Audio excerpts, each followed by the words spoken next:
And it's again Good Morning Nigeria right here on Star Times channel 196, and we're heading straight to our top story this morning.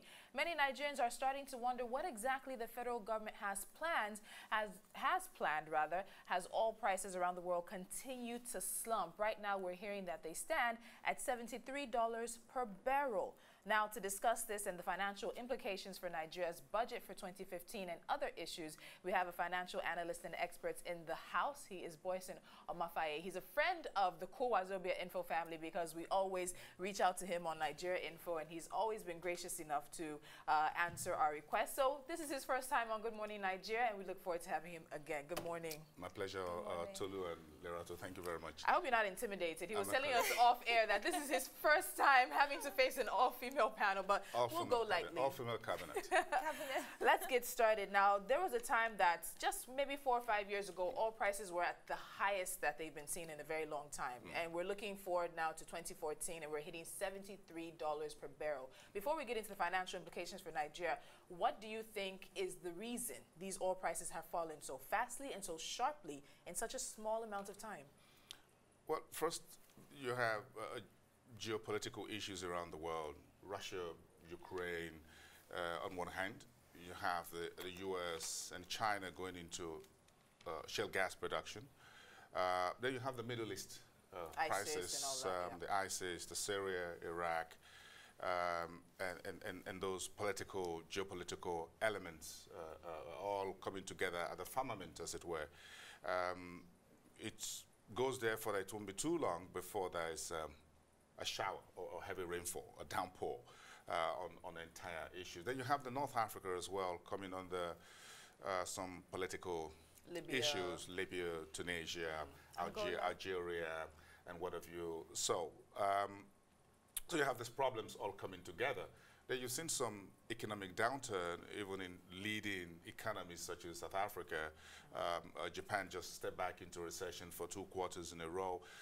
Now, so all this will keep running together, and the first port of call will be the engine of the global economy, which is crude oil, because that's what powers most of the, whatever you call it, industries, whatever, around the world. Shouldn't we have been prepared when we were experiencing the boom and the good prices and everything? Shouldn't there have been some safety nets in anticipation of a time like this when the prices would basically crash? Well, that's a basic, simple, common sense expectation. However, we've built a monolithic structure, both politically and whatever, that have been a money-guzzling machine, kind of a leviathan over the years, over several decades to be more precise. With that, it becomes a little bit difficult for us to climb down from where we were. We didn't arrive at where we are overnight. And if anyone is under any illusion that we're going to get out of it overnight as well, I'm sorry, I'm not part of that. It's going to take some time. It's going to take very major, something like open heart surgery for us to be able to get out of this economy that survived all these years on oil and the various speculations and thefts and vandalism. We built our social, religious, political life all around administrative governance, even private sector. And all of us are all fishing in one single pool. And it won't be too long before that pond becomes overfished. And therefore you have drought. And when you have that, to reflate that pool will therefore needs everybody to start bringing buckets of water or look for another source of water to reflate it. If not, all the fishes inside are going to die. Or something will start to happen. Fish will start eating fish. And now, going on that point, I think I wanted to bring it up later on, but now that you mentioned it, worrying about depletion of oil. Is this something that's really, do you think this is a scare factor that perhaps, you know, several agencies in the government have been mentioning how perhaps we're over-reliant, Nigeria should be looking at other sources of revenue? Do you think this is a valid point? Do we have perhaps agriculture? Is agriculture perhaps as strong as a sector to take over, or perhaps give us that little bit of cushion when we do experience things like what we're experiencing now in the oil sector? Well, Lerato, we're starting very late. What you've seen in the past few years is good, but we started very late. And if we think these things will materialize over time and overnight, the big difference between magic and miracle, sorry, they sound similar, but they're not essentially the same. You've spent 40, 50 years with easy money that crude oil provides. Now you start agriculture and you work in the non-oil sectors and you're seeing some steady movement, okay? But you won't be able to see the kind of a speed train that you're looking for. So what we have now is a bit of a locomotive that is still rumbling and trying to move out of the station. It's still early days. So it's still early days for us to say the non-oil sector will be able to provide enough for the size of grid that we've built over the years. To feed the monster. To feed the monster. So crude oil is easy because this is a product, you just pick it up from under the ground. The primary price is in the first currency of the world, which is the US dollar. That is the easiest money anyone can have on this planet Earth. But you have agriculture that you have to wait for processes to plant, to grow, to nurture, on climate, on water, on rainfall, what have you. You have to put insecticides. By the time you put it in, you have to put it somewhere and export it somewhere. But hold on a minute. If you look at a metric ton of cocoa, sells far, far higher than a barrel of oil. Than a barrel of oil. Yeah. But the world, including Nigeria, is sucked into crude oil. That's the power of the world. So if you want to win yourself from $73 per barrel to $1,000, $2,000 per metric ton of cocoa, that's a different ball game.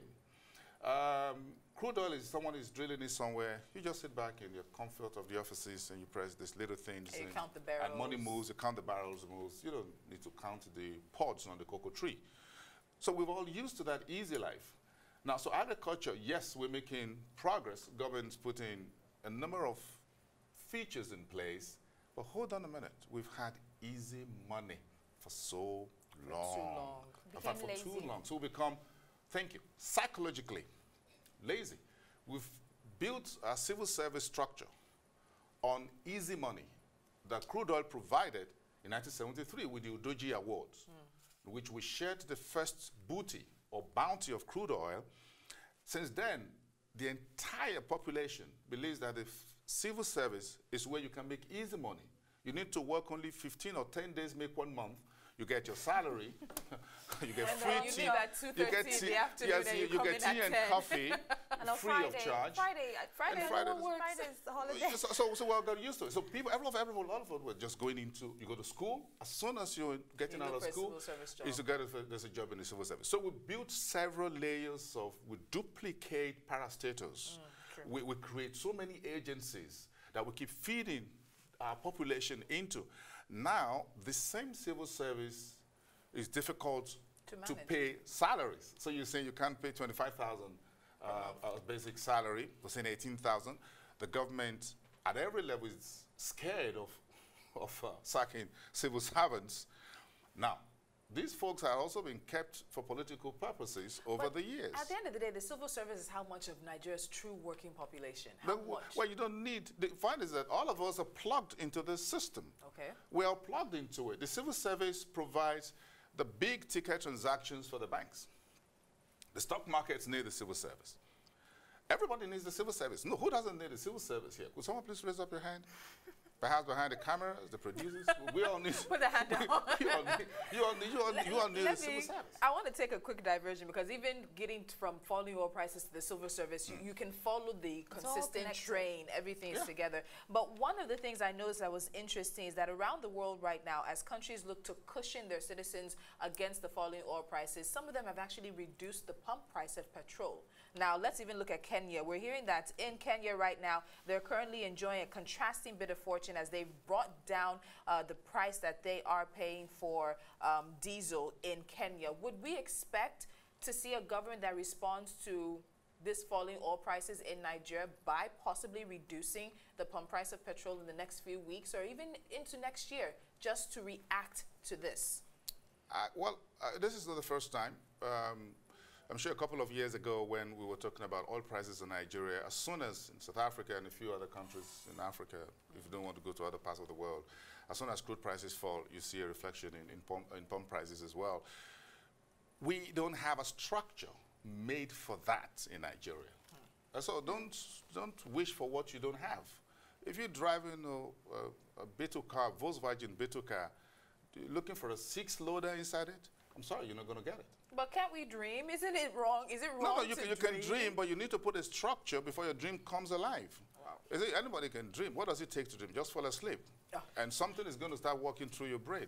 That, I don't know how it works, but I know that we can dream. Some say some animals also dream. But if you want crude prices coming lower and Nigerians enjoy lower pump prices, you need to put a structure that will make that possible. In countries like South Africa and Kenya, you have that. But the size of greed and dysfunctional civil service that we've brought together here. No, the entire thing, what is corruption? Is basically greed. It's actually basically one person between a giver and a taker, and they come together in the middle, and that's corruption is fulfilled. It doesn't take too much to talk about corruption here. So for the size of a structure, an administrative system of the civil service and politically that we've intertwined together for 10, 20, 30, 40, 50 years will not make it possible for crude oil to come down to $10 per barrel, and you expect petrol prices to come down to 10 naira per liter as well. It's not going to happen. So until you go for a major surgery in the critical areas of governance, and I'm not saying politics, governance, in which you have a structure in place where the agencies responsible to transmit economic issues into social development realities to the people, that transmission mechanism is missing in the engine of the vehicle called Nigeria. I'm talking about the engine. Now, yes. Konjo Iweala said in an interview with Financial Times, she says she warned that the sustained drop in price of crude oil, which, as Tolu said, the world is responding to, and they're looking for that cushion. She says the sustained drop in the price of crude oil would force the federal government to adopt painful cost-cutting measures to save the economy. Now, do you agree? And what type of cost-cutting measures do you think perhaps the government can put? She said, here again, she says, we will have to look very hard at recurrent expenditure and identify overlapping agencies. You're mentioning, this whole system, the engine that you said is lacking. How far do you think, or how do you think the several engines can come together to perhaps help and maybe do something like reduce the cost to us, the layman? Now, this is what you have.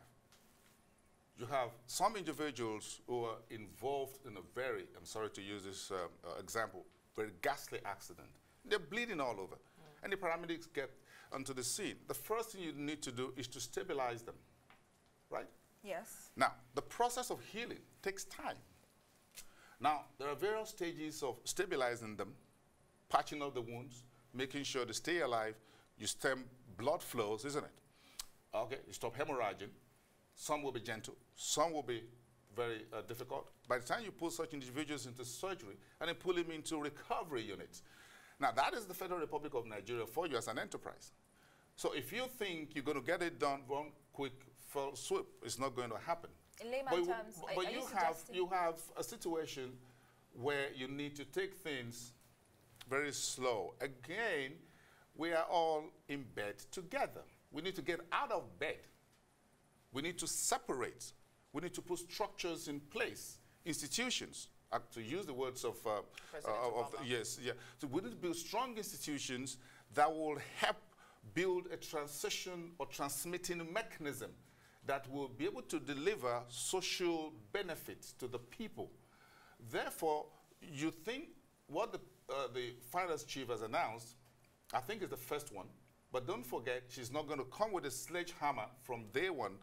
We're at the threshold of a major transition election. So they'll be looking at huge budget cuts. So you're going to see us step into, I can tell you this, there'll be some measures between now and the elections, and once the elections are over, and you're sure of who is in office, both the board of directors and the management team who is in office, you're going to see a rollout of a fuller, stricter measures, okay, down the line. But I'm sure for now, for now, turning on the side of caution and wisdom, political wisdom, she's not going to come out and make the full whole announcement because you're going to derail the train.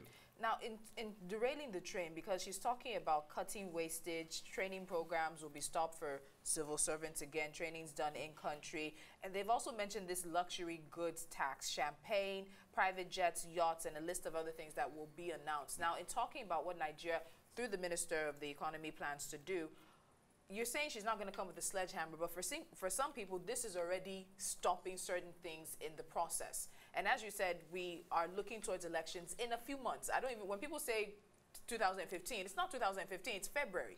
That's next, 2.5 months from now. So what do we need to do? Because the truth of the matter is we're going to see the National Assembly start to debate this. Nigerians have already started to debate this. And there is potential that the oil price could even fall further before there is something done. So is this even, with the lightness that may be here from Dr. Okonjo-Iweala, is this even enough now in the stopgap time? Well, I wish I'm the finance and economic chief. I will be your PA. Fortunately, I'm not. Fortunately, I'm not. Which puts me in a bit of a more comfort zone because it means that someone is watching over me when I'm asleep, and that is fine. However, a number of industry analysts have said this is good, but not far enough. But is it a step in the right direction? Yes. Do we have the ship moving in the right direction? Yes. Is it moving at the speed at which it needs to hit the coast at appropriate time? No, we don't have the speed yet, but at least we're in the right direction. Now, do we need to power up a little bit more and throttle faster and more steadier? Yes, is the answer. How do we go about that? You need to rock. This is a very fragile boat on a very stormy sea. Now, you don't move it the way you move an ocean liner. Therefore, if you try to move it in certain ways, everybody's going to get thrown into the waters. And that's not it's not going to be very funny. And I tell a number of people, be very careful what you wish for. And I'm not going to say more than that. But by and large, yes, let's start from somewhere. The finance chief has an idea of who is in charge of luxury goods, who is buying them, the kind of thing. She's an economist, a development economist for that matter. So she understands where the things will come from. Yes, but the question Nigerians will ask that when these luxury items are taxed, are we sure it's going to come in? That's a different discussion for another day. The overseas trips by government officials, is that enough? Well, that's okay. I am personally, in my personal capacity, being here, looking forward to a more cutbacks, more haircuts, that shouldn't have to come because of the falling oil prices. Locally. Well, this will be very popular to the common man, but it's not going to be popular among the elites. So let me be very careful how I put this out. Yeah, can we take some of the luxury cars away from government officials and sell them off and put the money in the treasury? All the four-wheel drives, the Pajeros, even the armored vehicles? And what have you, yes. China did something like that less than a year ago. They just sort of look at quite a lot of luxury cars by even local government officials in China. And they just grabbed all of them, auctioned them off, and put the money back in treasury. Yeah, we can do that. I'm sure a lot of Nigerians will clap for the present administration if he has the heart to do that, because we find a local government chairman who has about 12 luxury vehicles in his entourage. Now you talk about state governors, members of parliament, federal and state levels. So if you grab all the vehicles alone and auction them off, you rake in millions of dollars back into the treasury. So those are the kind of haircuts that Nigerians are looking for, and I think that's why the announcement made by the finance minister over the last couple of days have met with, well, yes, thank you, but not so much thank you as well, madam. Can we get to do more? Nigerians want to see that when a governor or a member of parliament drives on the road, perhaps just 3 vehicles in the entourage, rather than a dozen. That's a point well made. We wish there was absolutely more time because we're just literally getting started. The current benchmark crude per barrel right now fell from 78 to 73, and we have slashed, of course, our own budget and budget expectations because of this. We'll continue to watch this trend very closely, and if necessary, we will have our financial expert back into the studio. Again, a very big thank you to you. My You pleasure. can follow him at Boason Business. We do a lot of business discussions on Twitter, and he's always there answering questions. Lorata, what's coming up next?